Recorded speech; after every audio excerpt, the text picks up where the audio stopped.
Hello, brothers, sisters, and friends, and welcome to the Fight Like Hell podcast, the official podcast of the National Association of Letter Carriers, the union that represents over 290,000 active and retired letter carriers that employed by the United States Postal Service.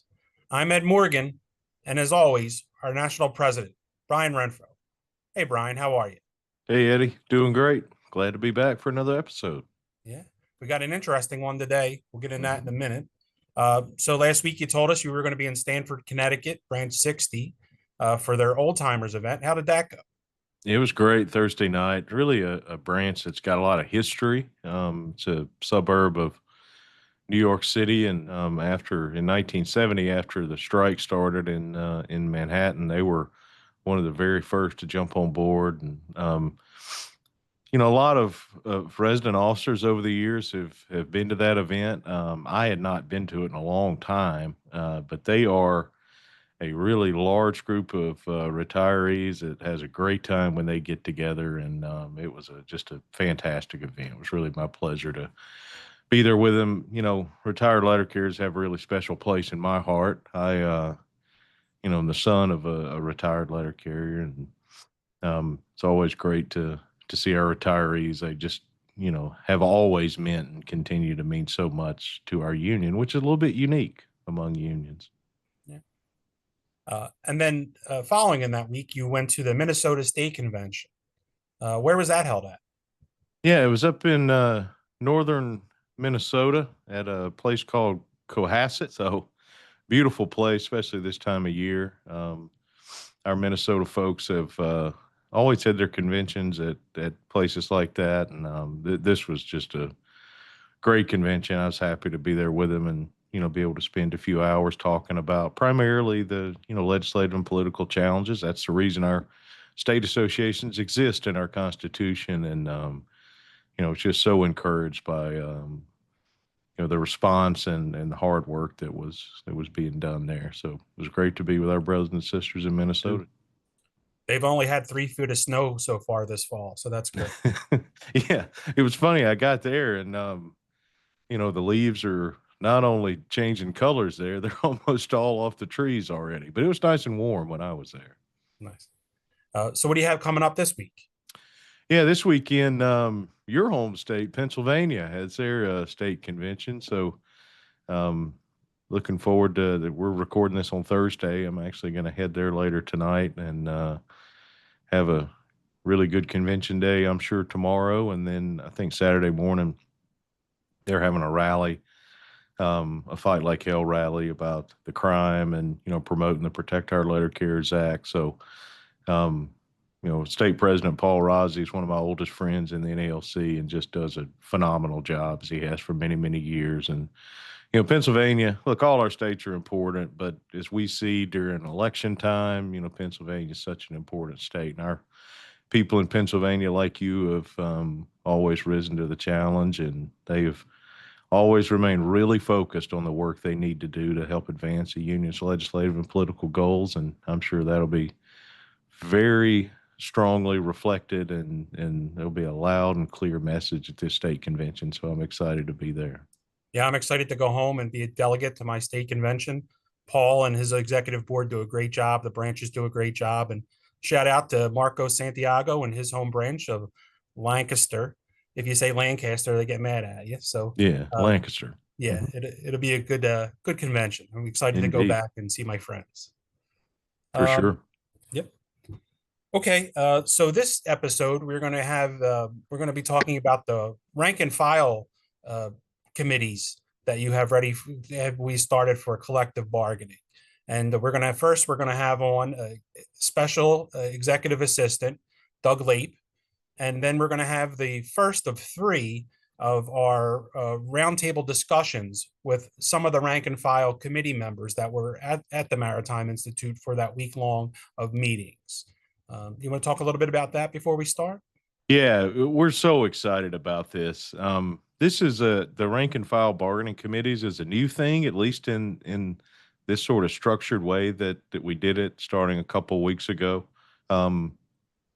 and I'm excited over the next couple of episodes. We'll get in depth with it, and for people to get to hear from some of the members that actually participated. But just sort of broadly, we've got a lot of things going on with collective bargaining preparation. We have, as we've talked about on previous episodes, our executive council members are working on different subcommittees with our headquarters letter carrier staff on different sections of the contract, reviewing our official bargaining positions that come from convention resolutions and previous bargaining proposals and other union contracts, and of course, bringing their own experience to the table.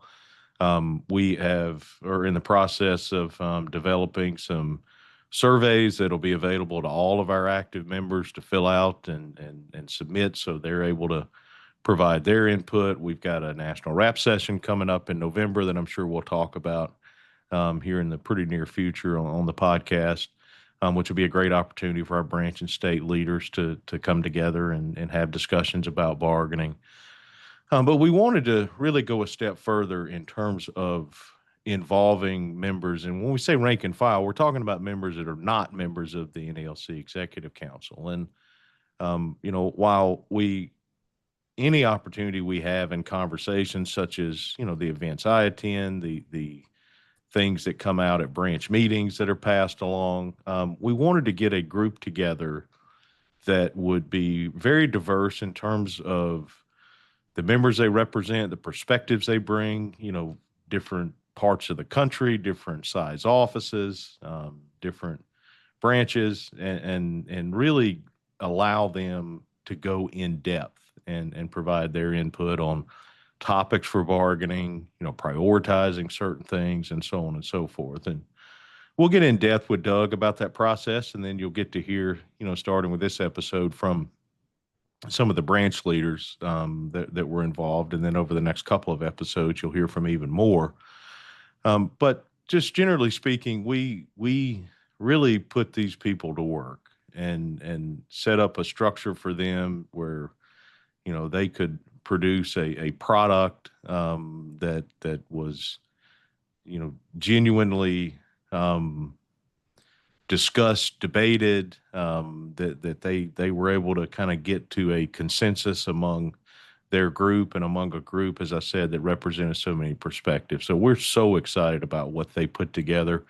This stuff will be useful for us to provide to our executive council subcommittees. It'll be useful input and information in developing the final proposals we submit next year. So really excited to be able to share a lot of what they did and for our listeners to hear directly from them. And this is just the first of these. Another piece of our bargaining prep leading up to when we open in February next year is going to take place in early January, and that will be another rank and file bargaining committee. Same sort of idea, but with a different group of people. So we thought it was, really important to, just continue to add to the ways that we get input, that we get information, that we get ideas, that we get, thoughts on how to prioritize certain things from as many perspectives as we can. And this was just an awesome exercise with a great group of people. Yeah. I can't wait to listen after we record this and see how it goes. Very excited to listen about this. So if you're listening today, got a little homework for you. Make sure you're sharing this with all our members. Make sure that you're listening to the whole episode, and make sure that you're asking those people that are listening to get to a union meeting. Again, this is about all of us getting involved. Make sure that you're doing those things and get some homework from Ed, the professor here, and let's get into the episode. Hey, Doug, welcome to the Fight Like Hell podcast. Hi, Brian. Good to be here. Yeah, we appreciate you taking some time to join us. Before we get into the topic of the day, the rank and file bargaining committees, why don't you just tell us a little bit about yourself and your career, your postal career, and the things that you've done for the union leading up to what you do now? Sure. So my name is Doug Lape. I'm a letter carrier from Branch 43 in Cincinnati, Ohio. I started in the Postal Service in 1996 as a clerk. I did that for about 2 years, and then in October of 1998, I changed crafts and became a city letter carrier in Cincinnati. I first became a union representative in 1999 when I was appointed as an alternate steward at the office I worked in. I've pretty much been a union rep at one point or another the entire time since 1999.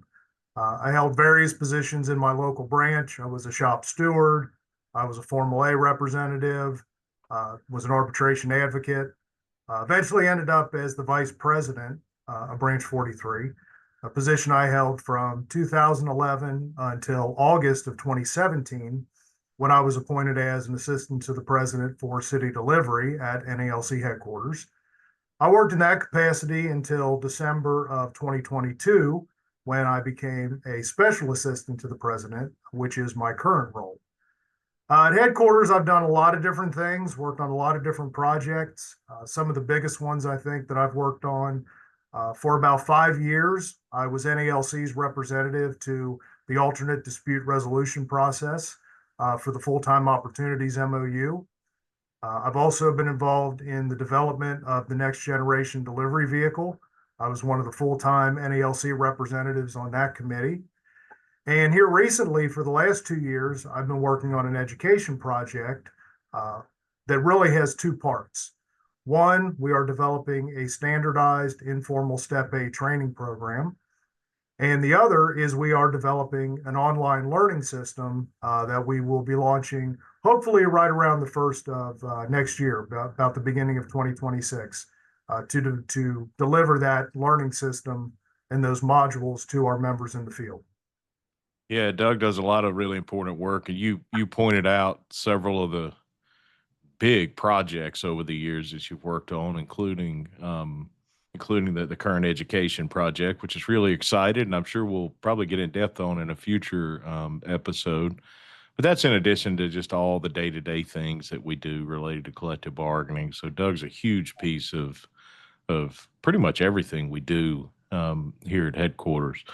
But today we want to focus primarily on the rank and file bargaining committees. And just for the listeners out there, you've heard some already about it. You're going to hear from actual members of the committee. Doug is the not the only one, but the primary staffer, the one that did, I'd say, the heavy lifting in terms of putting this whole thing together structurally, the agenda, how we would map out the week and to make it most productive. So that's really what we're going to get into in this conversation is the details of how this actually worked. But Doug, let's start with just kind of where the idea came from initially. Like how did we develop this just in concept, and then figuring out how we wanted to structure it, at least initially, before we got to the point of selecting people and all that? So I think the best thing to do is kind of go back to, the last round of bargaining and the discussions that the delegates had at the National Convention in Boston, and just the idea that the membership needs to have a little bit more representation in the collective bargaining process. Obviously, the officers who are elected by the membership play a huge part in collective bargaining and negotiating a new national agreement. But for myself, I can say as a letter carrier, I have not carried mail for a long time. So for me to say that I know exactly what goes on the workroom floor today would be wrong. We need to hear from people who carry mail every day, deal with issues on the workroom floor, find out what they believe is the most important thing for you and the rest of the officers to know when you go forward and start negotiating the next national agreement. So there was a lot of discussions at headquarters. A lot of people were involved. Obviously, Brian, you were involved. EVP Paul Barner was involved. The other letter carrier staff were involved in coming up with this idea to get a certain number of letter carriers together. And initially, when we came up with this idea, there was no real set number to say we're going to have this many people. We started out with just the overall concept to say we need to have some rank and file bargaining committees. And then it kind of drilled down into how many committees do we want to have? How many people do we want to have on each one? and what do we want the makeup to be? And that's how we ultimately ended up with what we had, which were 3 separate rank and file bargaining committees. And they were broken up into 3 groups. One was a group of branch leaders. So typically people who serve as branch presidents, vice presidents, EVPs, those who've been in leadership positions in the Postal Service, not necessarily for a long time. Some were very short tenured presidents, some were very long serving presidents. The next group was what we called contract enforcers. These were typically people who served on the DRT as Step B representatives, worked as arbitration advocates, had a lot of experience at the formal Step A and informal Step A. And the third group is the one was a little bit harder to define. We called them the newer members. They weren't all just people who were brand new, but they were ones that we really, really wanted to get their input and didn't really fit perfectly in the other 2 groups. So they were placed into this newer members committee. We had people there who had very little experience, some right around a year of experience as a letter carrier and as an NALC representative, and some that had a little bit more. So we had a very, very diverse group across all 3 committees. We had people from different parts of the country, again, different levels of experience as far as their years of service as a letter carrier or as an NALC rep, and also a very diverse crowd that looked a lot like what our membership looks like.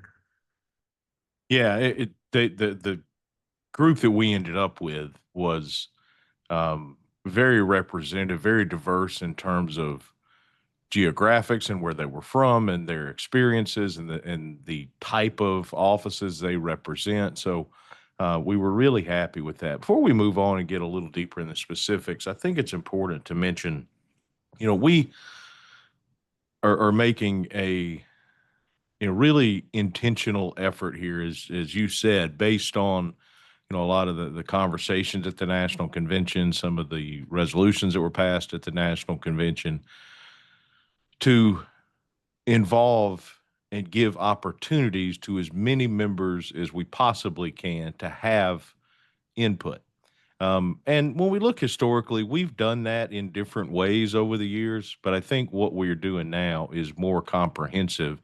And where this particular piece falls into that is creating this environment and this block of time where these folks could come in and really dig deep and understand the process. That's something that in our history we have not, at least in this structured way, provided that opportunity. And as we'll, I'm sure, get to in the end. I think we were just thrilled with the work that was done, and it's going to really help us in collective bargaining. So we brought them in. There's a group of 30 people. There were 2 from each of our 15 regions. As Doug said, they fell into those 3 groups. Doug, let's just briefly talk about how they were selected. That's a common question.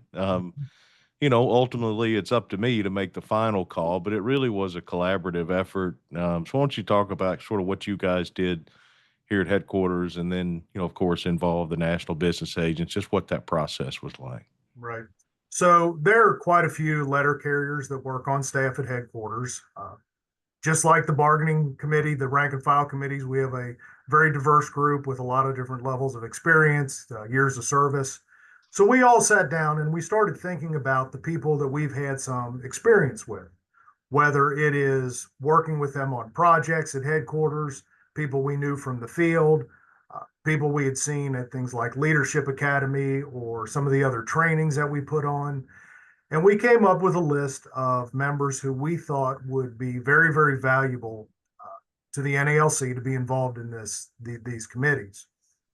I think at the end of our discussions, we had around 150 names that we had decided on to present to you, Brian, to make an initial decision. Obviously, like you said, there was involvement from the national business agents. So you made your initial decision of 30 people. We then reached out to all the business agents and said, look, this is who we are looking at. We would like to know if you have any concerns, what you would think about them. There were a few people who didn't have some availability issues. So they had to kind of come off the list for that week because they couldn't make it up to, to those meetings. But for the most part, the list of 30 names that we presented to the business agents, it was a resounding yes. These are all good people. We think they would do a great job. So ultimately, we ended up with those 30 names for those three committees. Yeah, and I think the week really proved that, as I said, it was such a great group, and they had such a diverse, just this wide array of perspectives, and we saw that as we went through all the different topics throughout collective bargaining. So let's do this.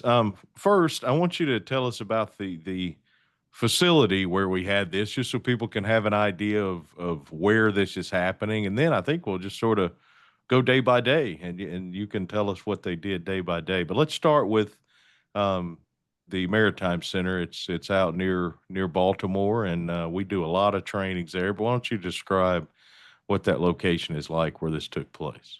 Yeah, for anyone who's been to the Maritime Conference Center, you understand what it's like, but most of our members have never seen it, never heard of it. So the Maritime Conference Center is a union facility, very, very important, obviously, to NALC to support our union brothers and sisters. It is about an hour away from DC, or 3 hours, depending upon traffic. It's located very, very closely to the Baltimore airport. So what we have there is a facility where everything is contained.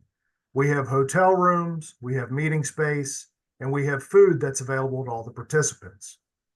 Once they come into Baltimore, whether they fly into the airport, whether they drive in from some of the surrounding regions, whether they take the train, it's very easy to get them from the airport or the train station into the Maritime Center. So we don't have to worry about people renting cars, people having to pay for parking, none of that.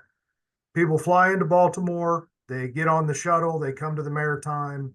We do everything out there. There's never a need to leave until it's time to go home, which makes it very, very good for us because we can start at a certain time. We don't have to worry about people going out to get lunch and getting back late or having to go somewhere for dinner.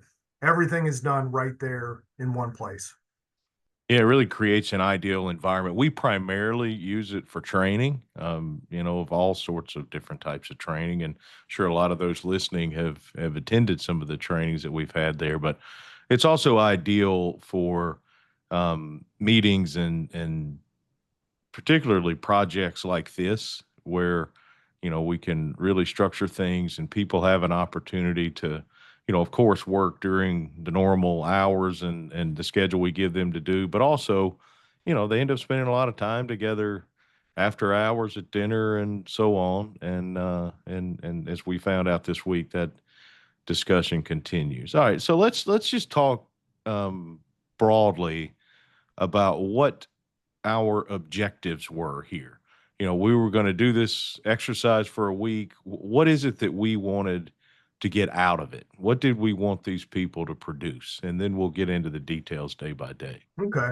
So the overall goal was for them to take the contract.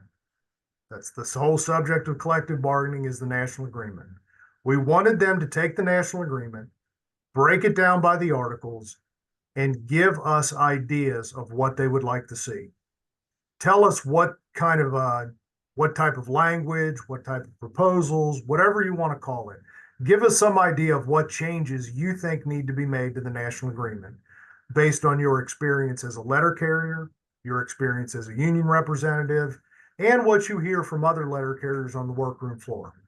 Yeah. So to be sure that we had a lot of work we wanted them to do in a week. So to be sure that we structured it in a way so that they were able to do that, each of the three committees were able to do that and have it, if we want to call it, packaged in a way that it would be really useful.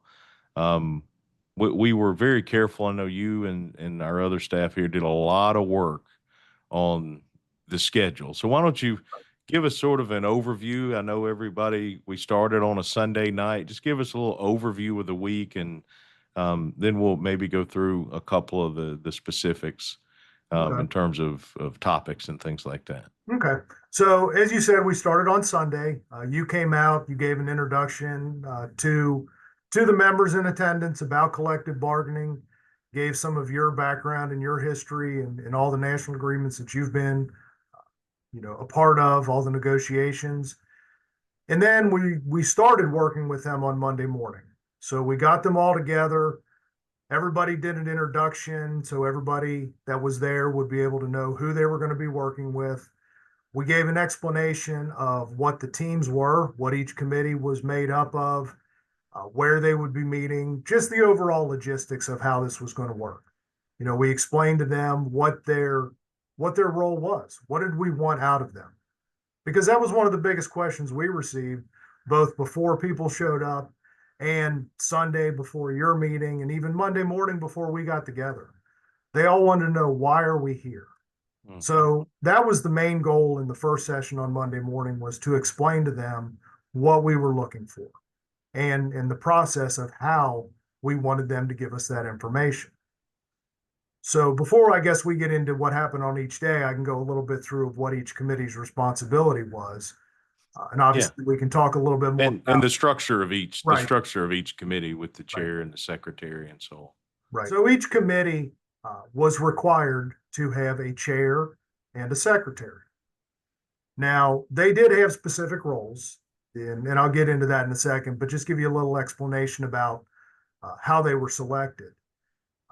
Those of us who were on staff, and there were 4 letter carrier staff that spent the entire week with these committees, and I was one of them. We were not out there to lead these committees. We were not out there to guide their discussions. We were not out there to tell them, yes, this is a good idea, this is a bad idea. We obviously did give our opinion when it was asked, but we were there to give them guidance when they needed it, not to be a part of those committees. So the chair, their responsibility was twofold. First, they were supposed to lead the discussion, just like the chair would do at a branch meeting, like the branch president would do. They're out there to make sure that what they're supposed to be talking about during that meeting is what they stick to. The chair is also responsible for submitting a report that explained what they worked on each day or during each meeting session. The other part that was required was the secretary. Now, the secretary was required to keep the minutes of the meeting. So much like the recording secretary in your branch would keep the minutes of what was said. Now, why we needed these 2 pieces of information is very important. I will tell you just personally, I've been involved in collective bargaining. This will now be my 3rd round. The information I have from my first 2 rounds is what I have kept. So I have 2 binders that have everything that I did during the last 2 rounds of bargaining. I don't know what the other teams and the other committees did at headquarters during those rounds of bargaining, because we've never really kept a good historical record of what we do in collective bargaining. So this is something that our bargaining subcommittees at headquarters will be doing, is keeping these reports. But we want to be able to take these reports and give an update to the membership. We want to explain to the overall membership what they did. And the best way to do that is to take the words of the people that did it and put that into an easily digestible snippet of each day and say, here's what these committees worked on. We also wanted to have these reports for the next group of this round of bargaining, the next group of the rank and file committees, to give them kind of a guideline and say, look, this is what the other committees did. Now, we're not going to share what they came up with. We're not going to give them the reports, but we're going to give them an overall view of what the committees worked on. As you said, Brian, at the beginning, we've never done this before. I've been a letter carrier since 1998. I've been involved with a lot of contracts, both as a member, as an officer, and now as a staff member. And we've never had a rank and file committee, to my knowledge, that sat down and looked at the contract and did a lot of the same work that the bargaining subcommittees at headquarters do. So hopefully moving forward, in 20 years when the next group is negotiating a contract, hopefully they'll have this to look back and say, when we put our rank and file committee together, this is what they did, this is how it was structured, and this is the type of work we need from them. So that's one reason why we want these reports.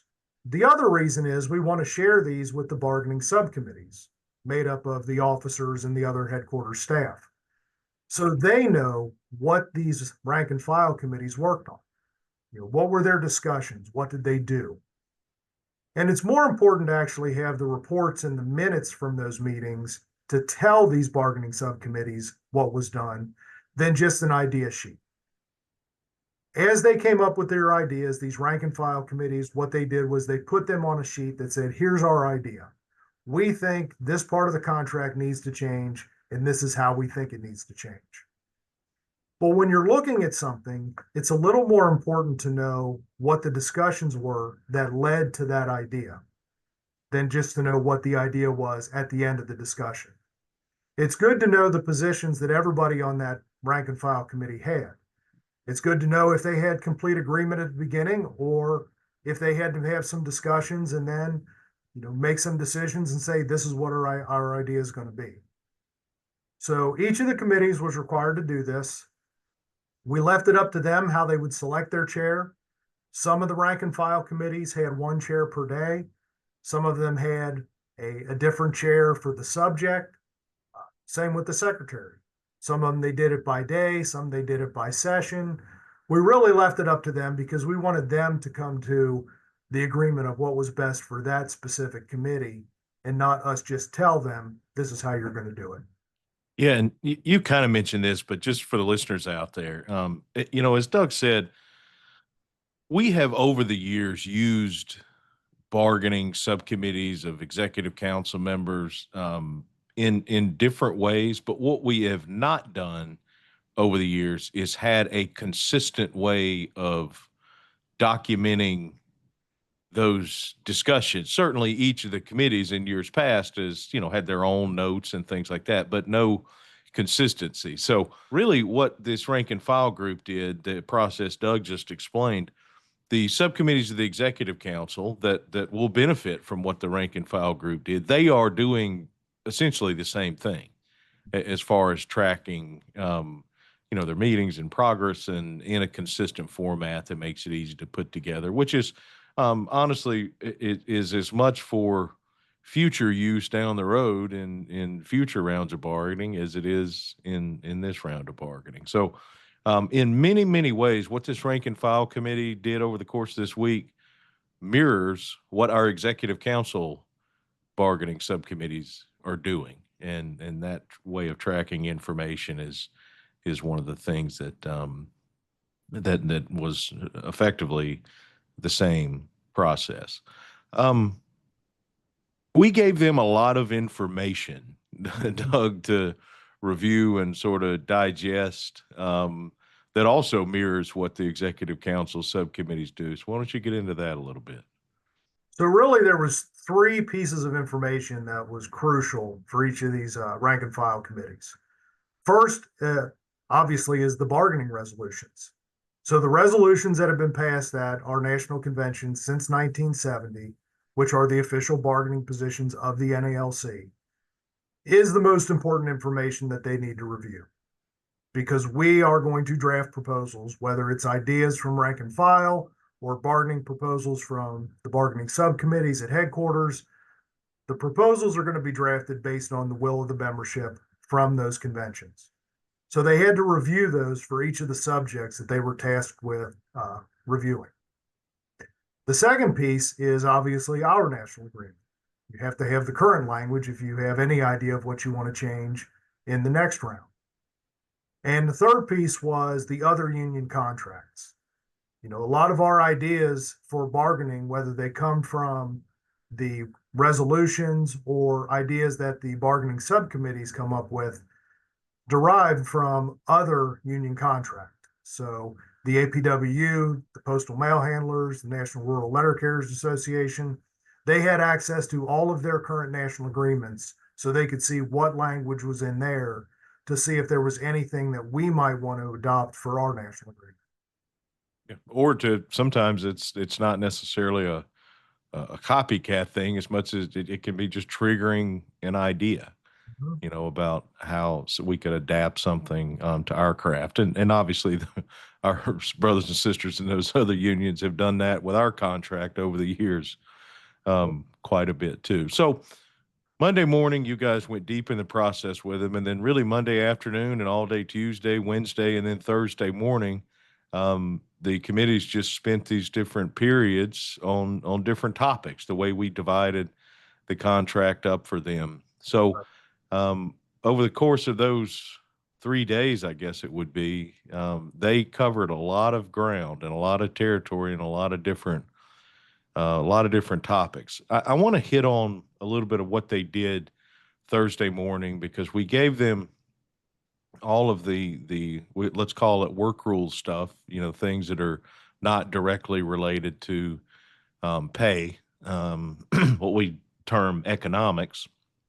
But I know when I was out there Sunday night, I spent a lot of time explaining what that process looks like to them, and the importance of, look, it's not too difficult for us to identify what our goals are. Almost all letter carriers would agree on the things that we want to achieve. It's really more about the prioritization of them and talking through different scenarios that can come up in bargaining. And Thursday morning, these committees, that was their task. So why don't you talk about that a little bit? Because that's something that is not really, it's not quite as straightforward in terms of, this type of committee having a discussion about a topic.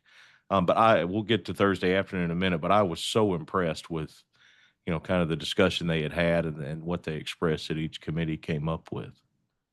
Yeah, so just as you said, during Monday, Tuesday, Wednesday, they were all discussing what you term the work rules, which is everything in the national agreement that doesn't have anything to do with the rate of pay. So Article 8, which obviously does impact pay, is part of the work rules that they would discuss. But the way we structured this, if I can go back just a little bit, Sure. we let the committees determine when they would discuss everything. So in the bargaining subcommittees at headquarters, each of those subcommittees has certain articles that they are responsible for reviewing and drafting proposals for. We could not give each of the rank and file committees all of those subjects because there wasn't enough time. Right. So each of them had 5. They had 5 groups that the bargaining subcommittees at headquarters would discuss. Just for example, one of those is Articles 7, 12, and 26. So one of the rank and file committees would be assigned to discuss that, but they wouldn't all be assigned to discuss it. The only thing that they were all tasked with discussing and doing at one specific time was Article 9, the economic piece, the wage structure. And we kind of did this purposefully, and we did it because we wanted them all to have those discussions simultaneously, because we did not want one group to start doing it first. And then, as you said, you're at the maritime, you have a lot of time in the evening, you socialize, and you start discussing what ideas you came up with. And we didn't want any one group influencing another. We wanted everything to organically come up from those committees to say, this is what we think the economic piece should look like. So on Thursday morning, it was very funny. I was with my committee that I sat with, which was the contract enforcers, and they thought, we've got a lot of time today. We're going to have time at the end of the day where we're not going to have anything to do.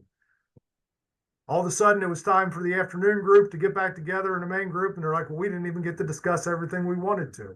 Right. It's very, very complicated for people who don't understand the economic piece, when you start discussing it, especially when you have people who have varying levels of experience and varying levels of time in service in the Postal Service.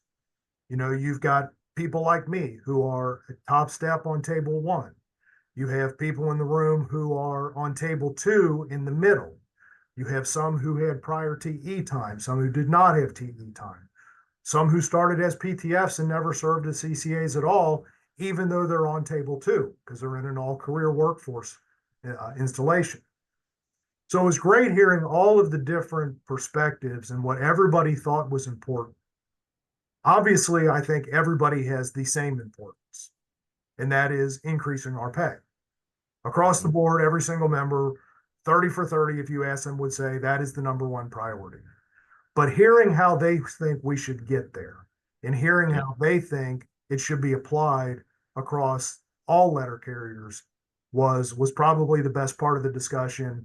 and the one I think I enjoyed the most to sit in and listen to them have.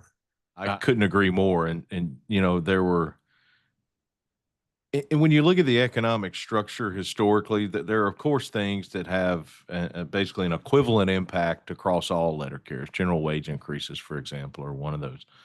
But then there are other things over the years that we've done that modified the pay tables, and that benefited those at the top step, or benefited those in the middle, or benefited former TEs you mentioned, or so really, I think it highlights the importance of this exercise, and we saw it on display in the discussion that we had Thursday afternoon, to see and hear all those different perspectives come together. It was a really productive, really beneficial for me, just to listen to it. And so let's get into that Thursday afternoon. So by lunchtime, or early afternoon, I guess, on Thursday, um, they had completed the work that we asked them to do within each of their committees, and we got all 30 people back together in a room. And as we expected, they were eager to hear what the other committees had come up with on different topics. So we kind of referenced the economic discussion back and forth a little bit, but tell us about that. What happened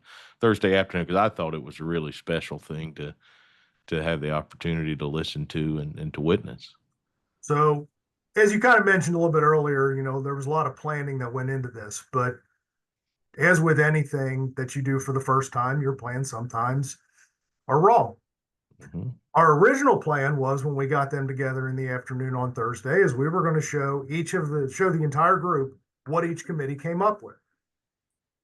Well, when we had about 190 ideas across 3 committees, and we only have about 2 hours and 45 minutes to go through, we realized that there's not enough time to go in depth.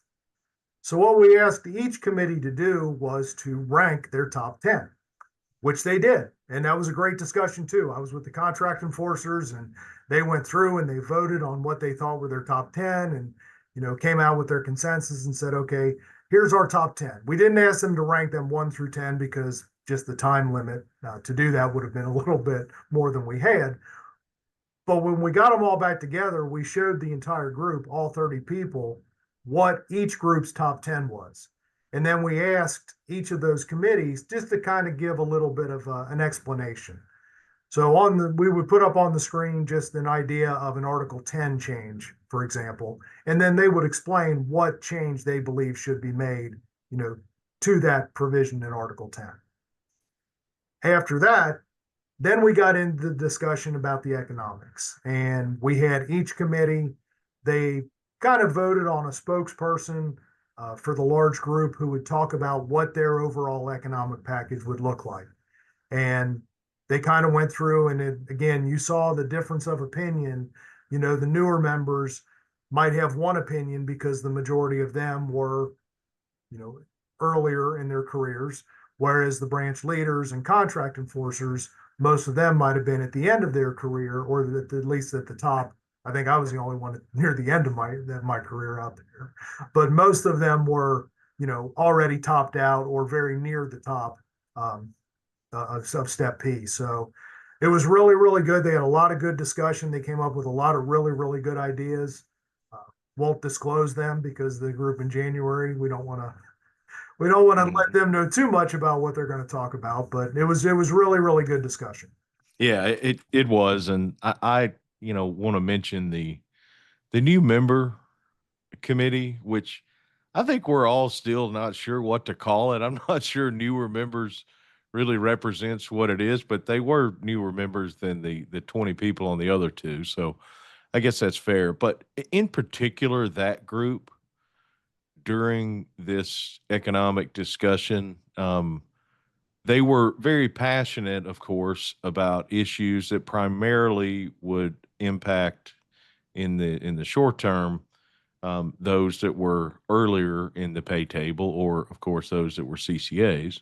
But I think to hear that passion combined with the way they processed and understood the sort of global picture of the economic piece of bargaining, the short term and the long term, was really beneficial to me. And I was just so proud of that group.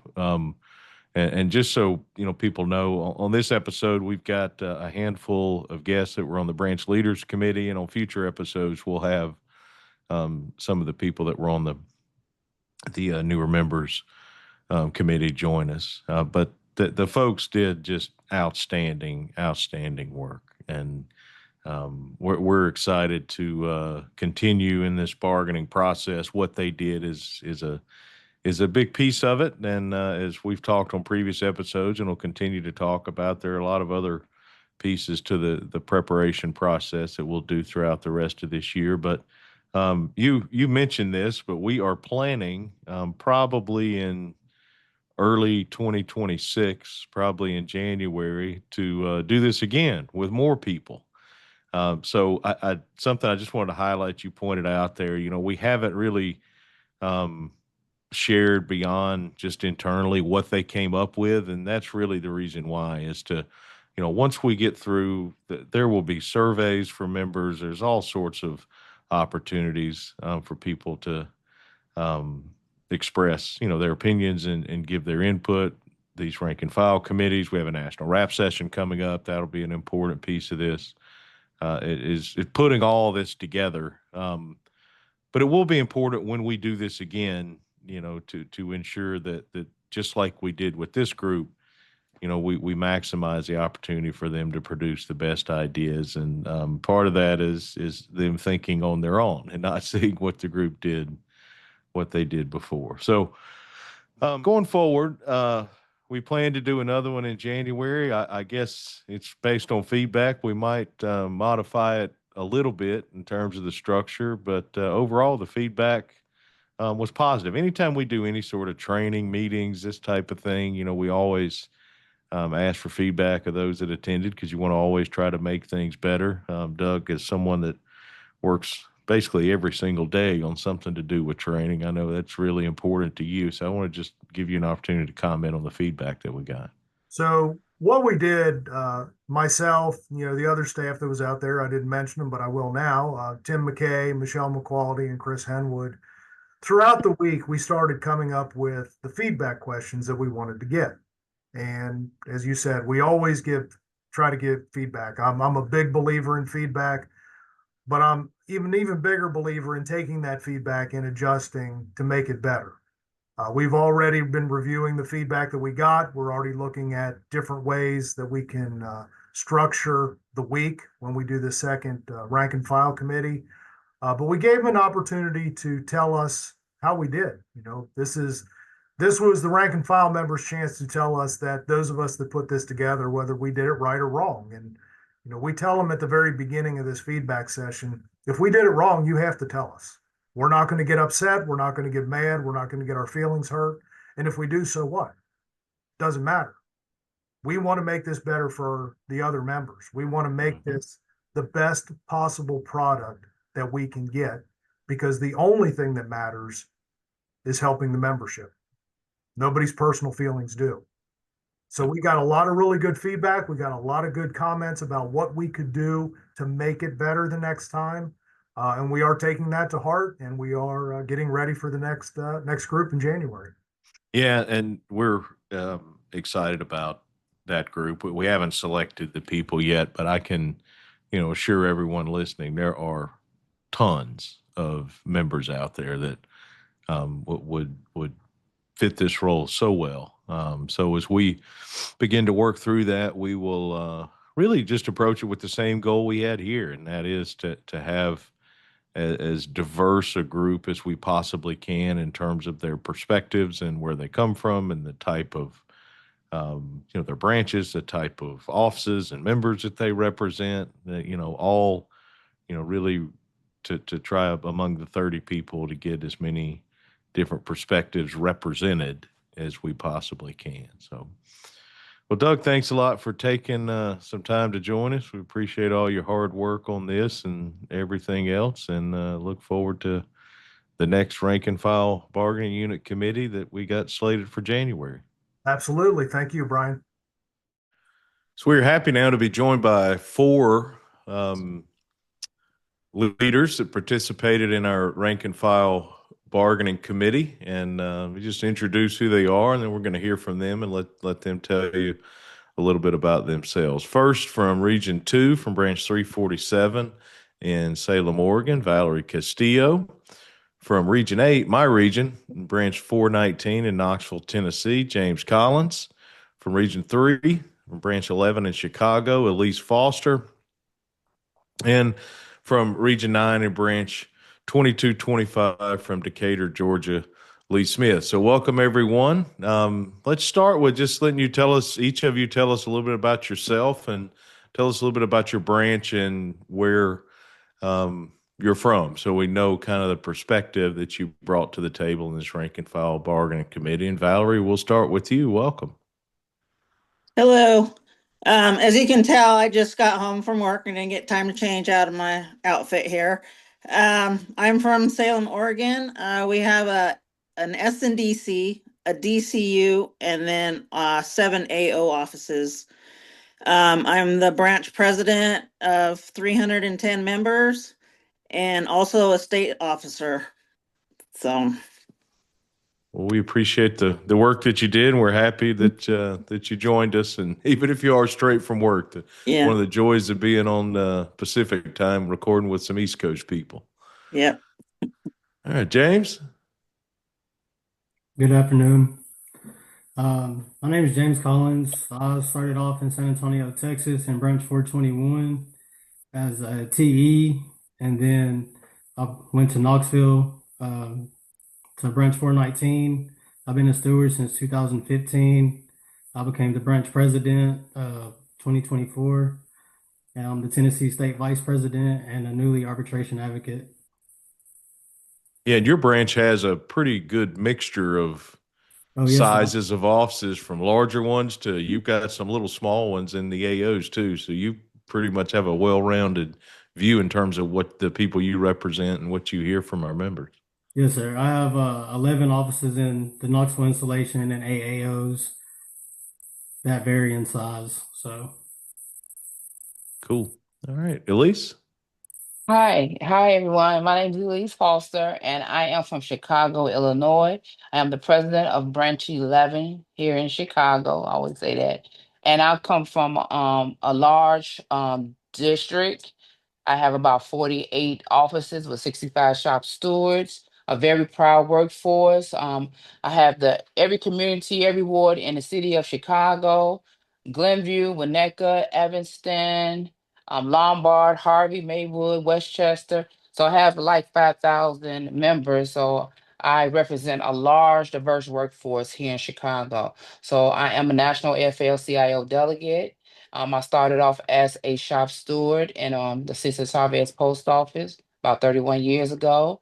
I came up through the ranks of the NALC, Branch 11, as the elected recording secretary, and became vice president. And now I am the president of I want to say the largest local in the state of Illinois in Region 3.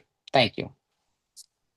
And I always say this, Elise, is due to our time at the Leadership Academy a long time ago now, one of my oldest friends in the NALC.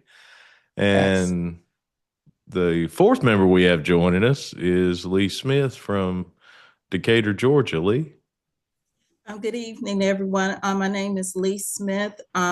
I've been branch president for about 3 years now. I worked my way through the ranks. I was a alternate steward. I served as branch secretary for probably around 10 years, became president. I'm also on the state board. I'm probably with the branch with the smallest number. We only have like 2 stations that we cover. And also, like I say, I represent about 200 members, a little under 200 members.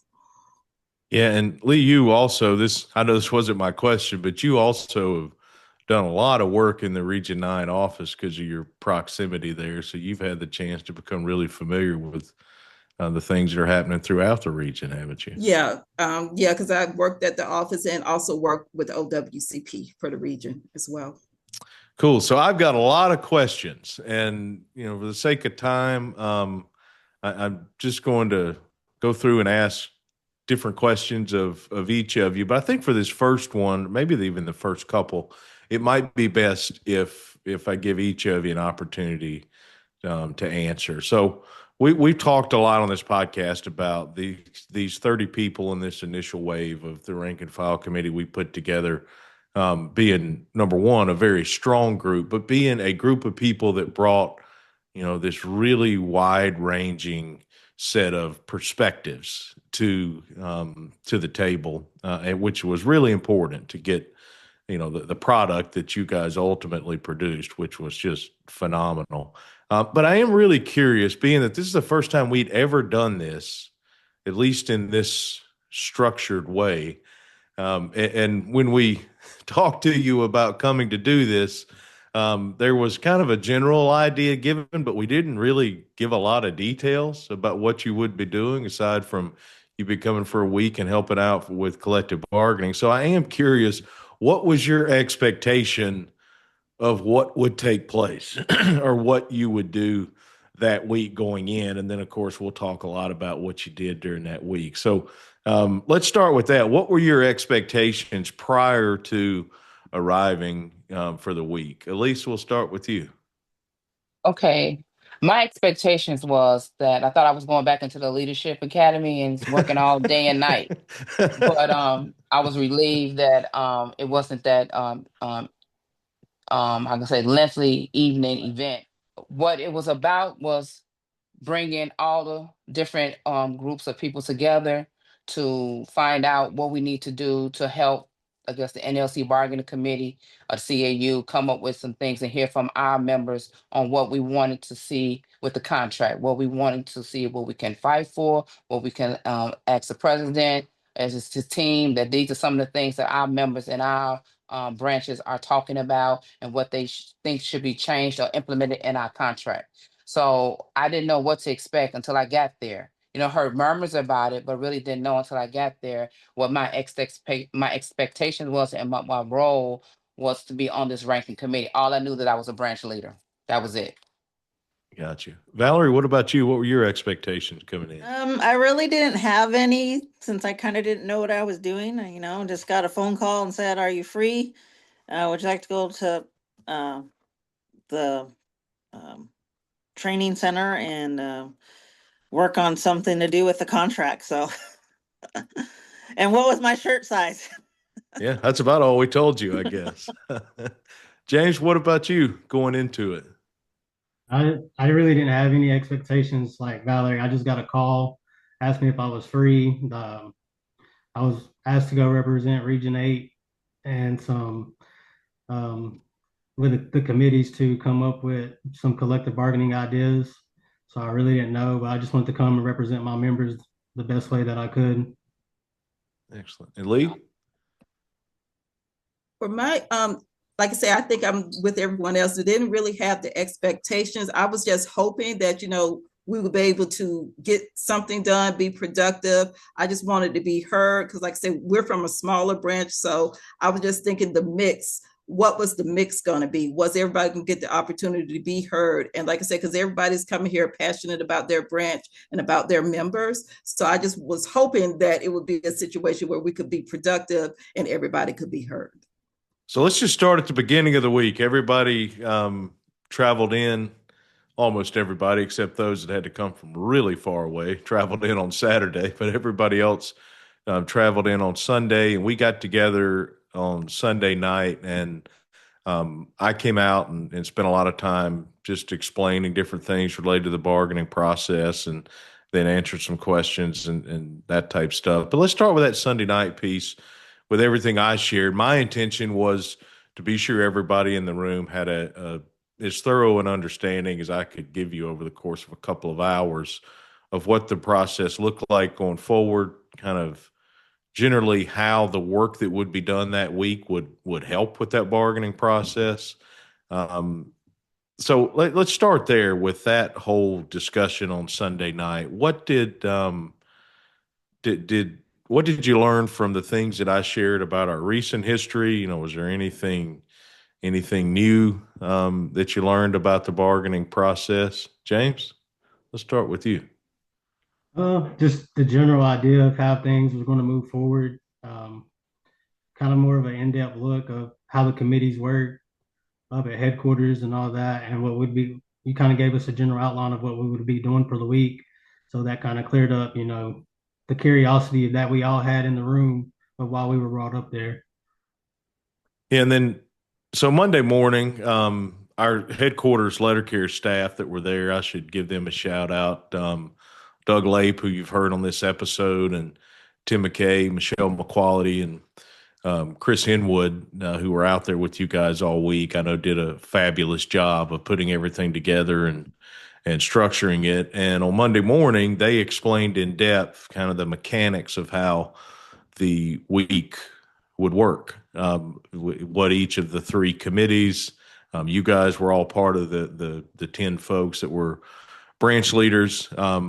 The topics that would be assigned. So Elise, let's go back to that Monday morning discussions, kind of explaining to everyone what we would do throughout the week. And why don't you just tell us a little bit about what the structure looked like? I know within each committee we had a chair and then someone that took notes, and there was some information that they gave you all to review. So why don't you tell us a little bit about that? On Monday morning, we came in open-minded that we was going to get ready to get to work and to work on some things, like Lee said, to be heard from our branches to give you idea on what the rank and file was discussing and what they wanted to see changing with our contract.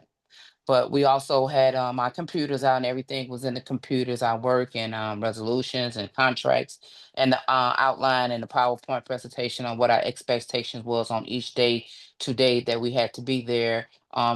Our articles that we had to go over, our day to day structure. Well, like I said, we had the chairperson, and the chairperson kept us on point and on schedule on things and what we were talking about and how we wanted to phrase the sentence or frame the issue that we wanted to be heard and discussed with the contract administration. We had the secretary. We in our group we decided to not put it on one person, to share those responsibilities. And then one person just said, "Okay, I'll just do it all," and they liked it. So it was no argument there with us. So secretary duties are kind of rough. So they allowed Mhm. them to share and what they wanted to do in this role, and we accepted that. But everybody played a part in it and to help get the information in the computer. It was a little task because you had to go into the computer and to do everything. Was the work was in the computer, so we had to do a lot of research. So we came as a team to do those things so that we can reach our end goal, to come up with as many ideas and thoughts and bring the voice of the members to this our committee to get those things to the CAU department.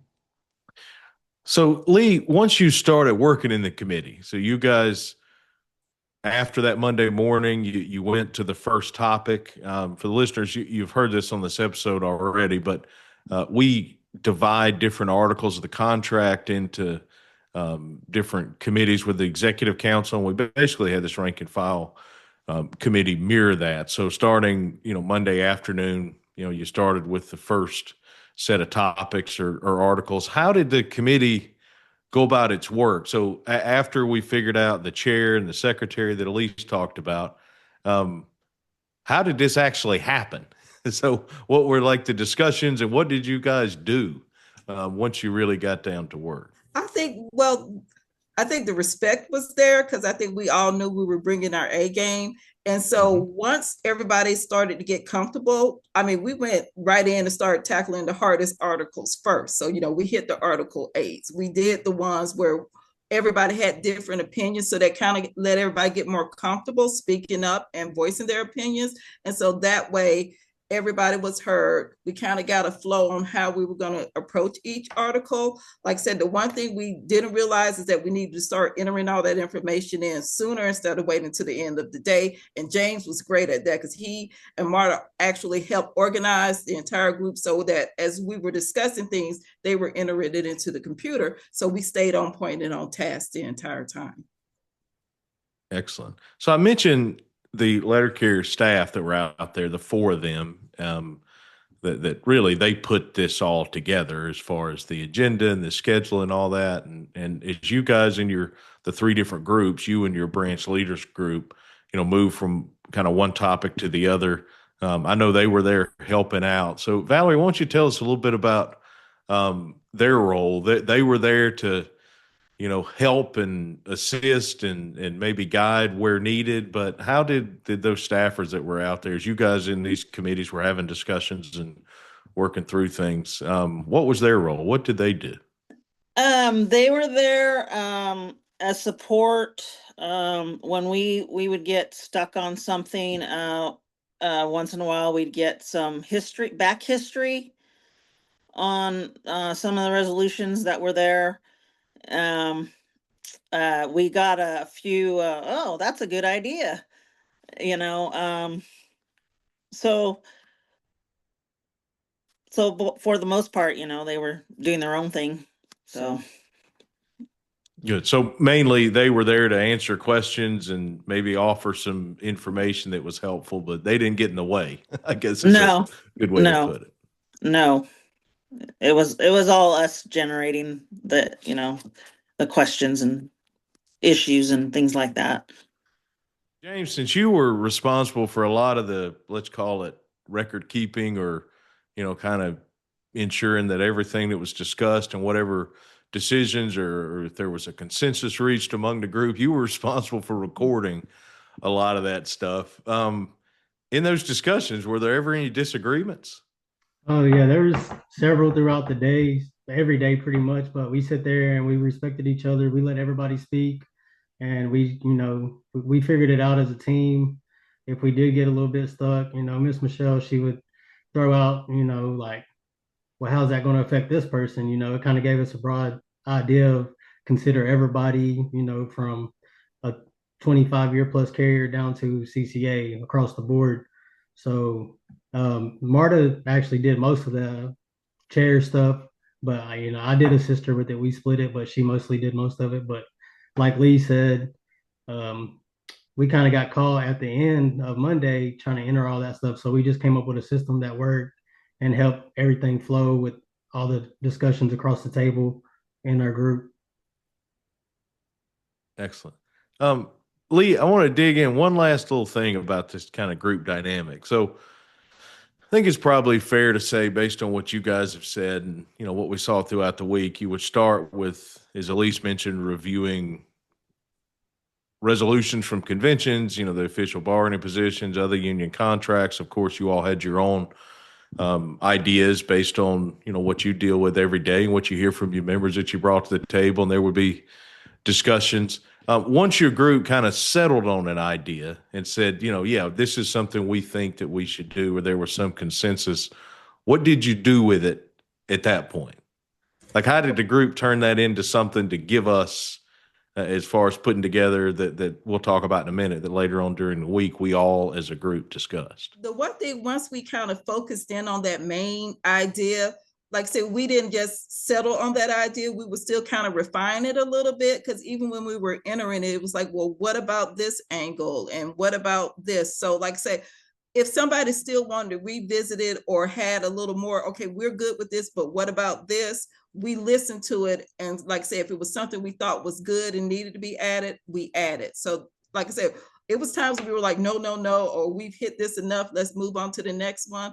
But we also, once we focused in on it, we made sure we stuck with it until we were all satisfied with whatever proposal we brought forth to the table. Gotcha. So you kept working to make it the best you possibly could all the way, during the entire period of time you had for that topic before you moved on to the next one. Yeah, everybody took it seriously because, like I say, everybody knew how important this was, because, like I say, it was our chance to make sure the carriers had a voice, and what they wanted, we got a chance to actually put on the table. Excellent. Elise, so in addition to a lot of the different, of course, things like Article 8, hours of work we talked about. We had different sections about leave, and I mean, really any topic you can think of. Each group also spent some time, I think it was on Thursday morning, talking about the economics of the agreement, pay, the structure of our workforce, things like the structure of our routes, but what we consider economic issues, the things that to all of us, while everything is important, it's the most important because pay and benefits are the reason why we all go to work, right? How did that discussion go on those topics? I know we talked a lot when I came out on Sunday night about, it's not that difficult to know the things that we all want to achieve. It's really about prioritization. So give us a little insight into what that discussion was like within the group as it relates to pay and wage increases and COLAs and, all that sort of stuff. Okay, that was one of our first top priorities when we got to talking about the pay. And we wanted so much to put on the table for the carriers. I think it came from all 10 of us. I mean, yeah, we all came together with what we wanted to see. But it was always the cost. Everything was a cost. Like we were just flowing with all these great ideas, but then they brought back Doug or Michelle said, "Hey, how are we going to pay for this? This, what are we willing to give up?" And then that kind of turned the perspective around like, okay, if we get this, then this is all about money. And this angle that what can we give up or what are we willing to fight over here? What we're willing to take off or say we could just go with this, maybe not say 5 hours or maybe start at this level or we're going to say 2 hours or 3 hours, but it's always a cost that that's affixed to this thing, and that's something that I learned coming here, that once you ask for something that is going to cost, and that's the biggest part. They say, oh, we tried that, that's not going to happen. But like Leigh said, we want to get our voices out there from our members so they can hear the things that we did put it on the table so that it could be something that you all can fight for. But that thing is that who's going to pay for it? How is it going to be paid for? And that's something that maybe the Postal Service is not willing to do. But this is something that is deserving of letter carriers, and we think is worth fighting for. Yeah, and for the listeners out there, we're going to talk in just a minute about later in the week when we all got together and talked about all the ideas, and I was so impressed and appreciative of the work on this particular topic that these committees did. As Elise mentioned, there's the things that we want to achieve, there's the cost associated with them, there's the what we're going to give up. And we as a union, historically, we don't give up anything when it comes to economics. So we're not putting anything on the table to give up. There are these things that, of course, we want to do, as we always have, to maintain our standard of living, and we want to further advance and achieve them. And it really, as you go through this discussion, you get into what are our priorities. And within a group like this, everyone has different perspectives on priorities. Of course, carriers that are maybe early in their career have one perspective, and rightfully so. Things that are important to them are going to be things that are maybe at the beginning of the pay scale. And then there's those that have been, a carrier for 15 plus years. For them, it might be more personally important what happens at the top of the pay scale. And then there are things that, of course, impact everyone equally. And we really saw that come out in a productive way in the discussions among this group. So throughout the week, Monday, Tuesday, Wednesday, Thursday morning, each of these committees, you guys, the branch leaders committee, spent blocks of time on different topics. And as we've talked about a little bit here, you developed your own ideas.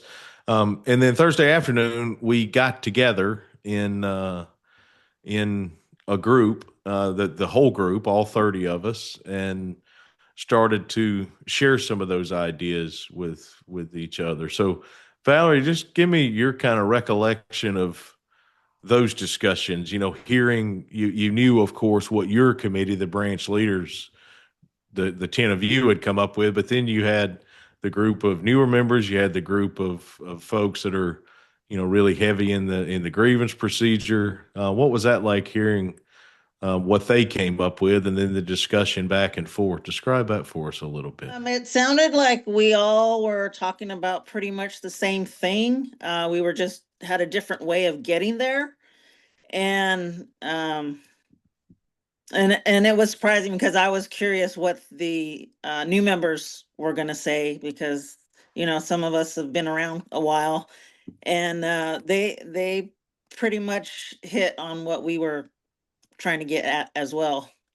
So Yeah, and I know, James, I was out there and didn't talk nearly as long as I did when I was out there on Sunday night, but being able to hear some of that and review, hear the review of the things that you guys came up with, it seemed evident to me that a lot of the stuff that I had talked about on Sunday night about the process and how we have to prioritize things and why it's important to get all these perspectives, it seemed to me anyway that had become pretty evident after the work that everyone had done throughout the week. Would you agree with that based on the discussion that we heard back and forth between the different committees and different members of each committee? Yes, sir. It felt like everybody was on, even though we have come from different demographics, different branches, tenure and all of that and everything. Everybody was there. It seemed like, in passing and everything, it was like everybody was on the same common goal. Everything was kind of aligned. Everybody was, there for the same reasons.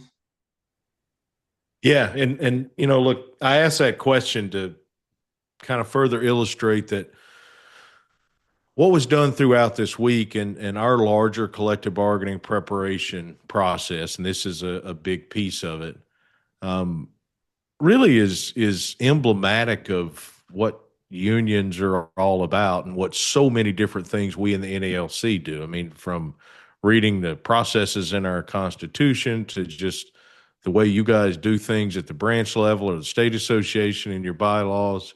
Unions are about a common interest, a common goal, but determining through solidarity and the combination of all these different perspectives what we try to achieve and how we try to achieve it. And that ultimately was the big picture idea of this rank and file committee of getting this group of people together and being able to make that kind of determination. And I really believe that we were able to do that.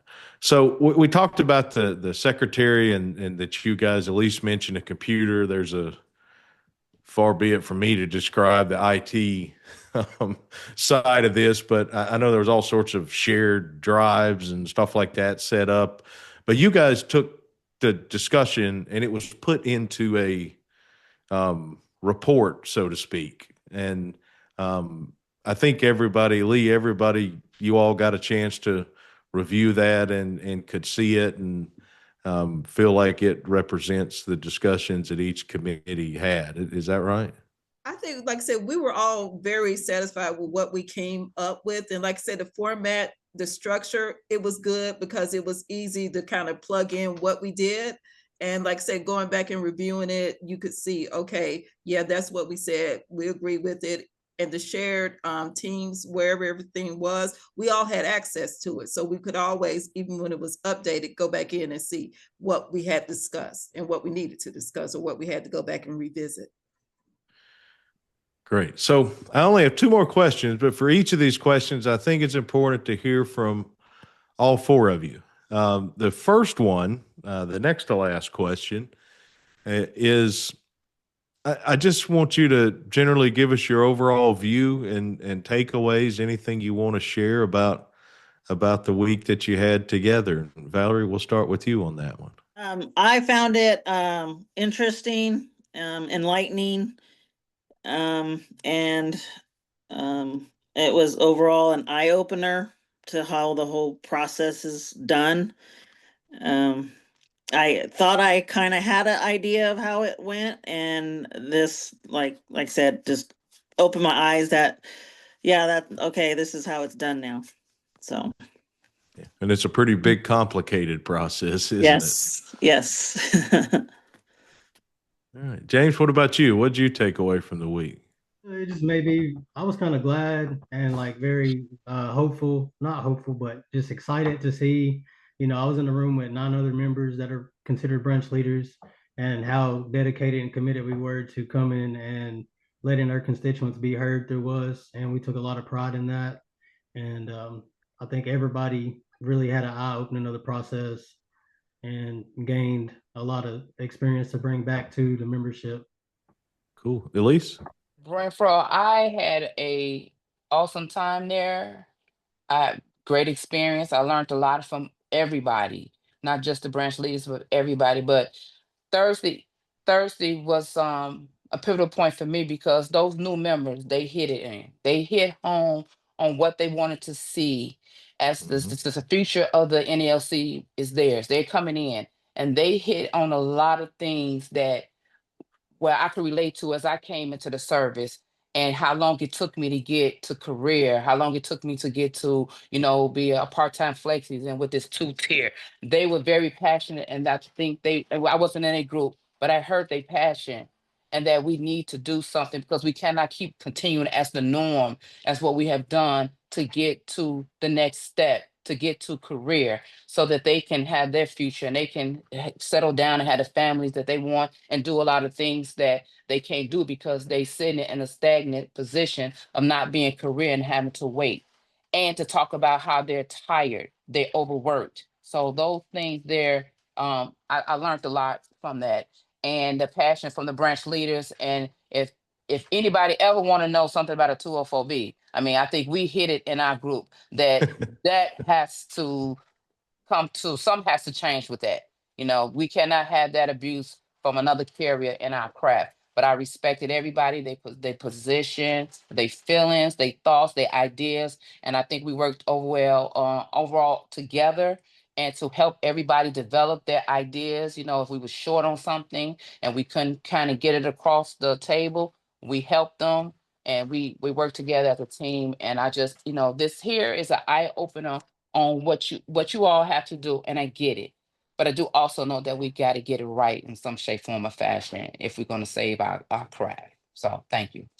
Yeah, Leigh, I'm gonna go to you in just a minute, but Elise, I think you hit on something there that what I thought was powerful, for the piece I was in the room for on Thursday, and that is, each of these three committees going back and forth, but hearing from the new members about the economic stuff, and as I said earlier, obviously we bring our based on where we are and what we hear from the members, which was the whole idea of this exercise. But that kind of back and forth and the passion about different pieces of our economic goals, I thought was a really productive and useful discussion. And I want to, we're going to have a group like this from that new member group on a future podcast, but I think it's important. You guys, I think, would all agree with me that it was really impressive to see like the balance of their passion for the things that impacted them, while at the same time, the way they dug in and understood kind of the bigger picture and that whole idea of priorities. That was all three of the groups were really strong, but I agree with you. Listening to them, and almost sort of a thinking out loud, with a lot of passion was really, really helpful. Mm-hmm.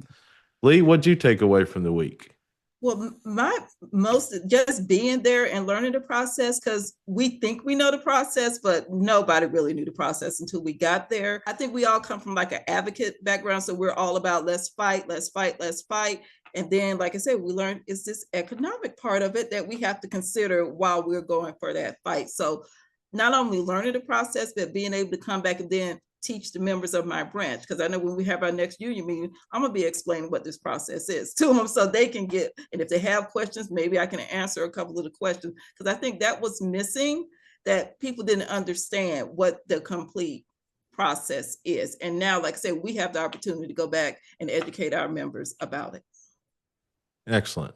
So I've got one more question, but before I get the last question, will probably be a quick one. Before I get the last question, I just want to thank all four of you, of course, for joining us on the podcast, but once again, for the work that you did during that week. It was work that, my thanks to you are on behalf of all of our members, because it really is work that as we go into this round of bargaining and even future rounds of bargaining, we talk about how it's always just building, our history, all the things you guys looked at, resolutions from long, long time ago.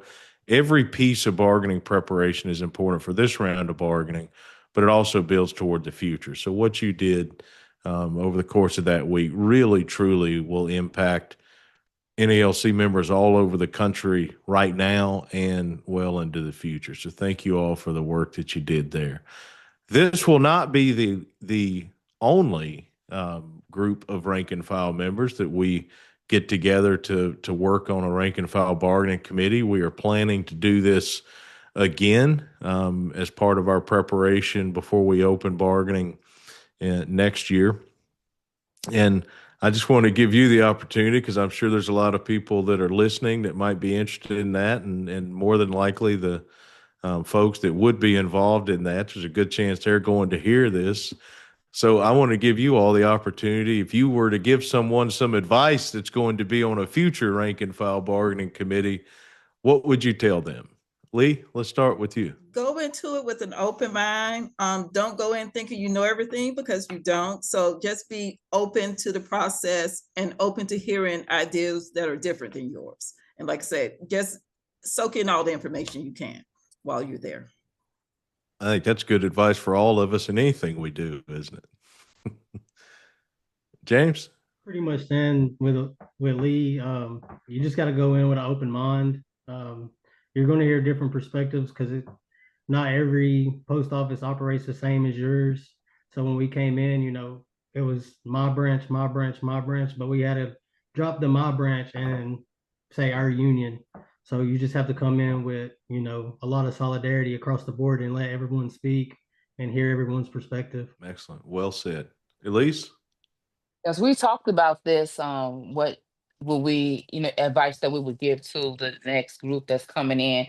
And I think we all agreed that there should not be another group, that we should just come back and piggyback on they comments that they bring in. No, just kidding. No, we talked about maybe we should have them canvass their branch so they can come and prepare with actual resolutions or things that they want to see, so they don't forget anything. I know we just, like I said, we came in blind, but if we knew, we probably would have some more, instead of the 100 and I think 70 items, 60 something plus items that we submitted, we would have had more. But this would have gave us we could have had a meeting with the rank and file and asked them, like I went back and I talked to mine, if they wanted something, I told them I would pass it on to the next person that's elected in my region, and I would give those ideas to them. But I think that's something that could be beneficial. But overall, I mean, I have a different perspective on negotiations, and I appreciate the opportunity to attend.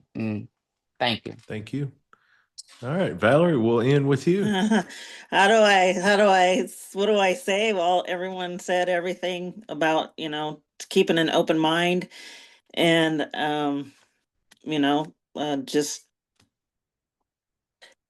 embrace the process as it's going on.